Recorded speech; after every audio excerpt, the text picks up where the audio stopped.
म्हणजे त्याचा liver failure पण त्याचा दुष्परिणाम किडनीवर आणि ब्रेनवर पण झाला होता.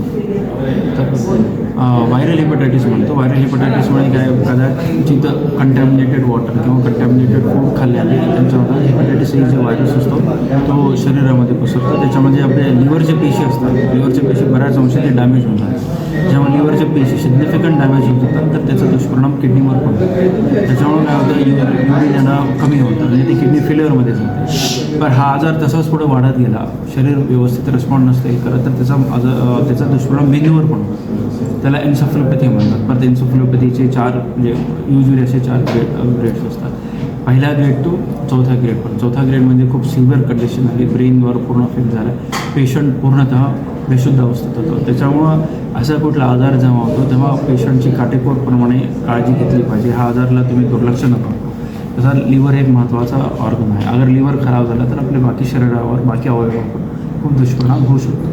आणि दुसरी गोष्ट म्हणजे काय, लिव्हर हे फॅक्टर आहे. त्याच्यामुळे आपले काय सगळे जे रक्त गोठण्याची प्रक्रिया आहे त्याचं मेन जे प्रोटीन हे लिव्हरमध्येच होतात. अगर लिव्हर खराब झालं तर त्याचा दुष्परिणाम त्या भागावर होतो आणि रक्त खूप पातळ होतं. त्याच्यामुळं रक्त कुठूनही वाहू शकतं किंवा आपल्या ग्लुकोजामधून किंवा तोंडातून रक्तस्राव होऊ शकतो, लघवीच्या ठिकाणाहून रक्तस्राव होऊ शकतो किंवा आपण एखादी डॉक्टर जेव्हा काही इंजेक्शन वगैरे लावतात इंजेक्शन त्याच्यातूनही रक्तस्राव होतो. त्याला आम्ही इंग्लिश मेडिकल ह्याच्यामध्ये डिसेमिनेटेड इंट्राव्हेस्क्युलर कोआग्युलेशन म्हणतो. तर ह्या सगळे दुष्परिणाम हे लिव्हर फेल्युअरमध्ये आपल्याला बघायला मिळतात. काळजी कशा प्रकारे काळजी ह्याच्या घ्यायची सर्वात पहिल्यांदा आपण जे खातो व्यवस्थित जेवण वगैरे हे करतो, पाणी वगैरे कंटॅमिनेट असलं नाही पाहिजे. बाहेरही जेव्हा आपण खातो जी काटेकोरप्रमाणे काळजी घेतली पाहिजे की बऱ्याच अंशी जे आपण खातो पितो व्यवस्थित ते व्यवस्थित बनलं पाहिजे किंवा पाणीवर कुठल्या यूज करतात ते आणि तो जो आहे हात वगैरे व्यवस्थित धुतला का नाही ते आपण काळजी घेतली पाहिजे.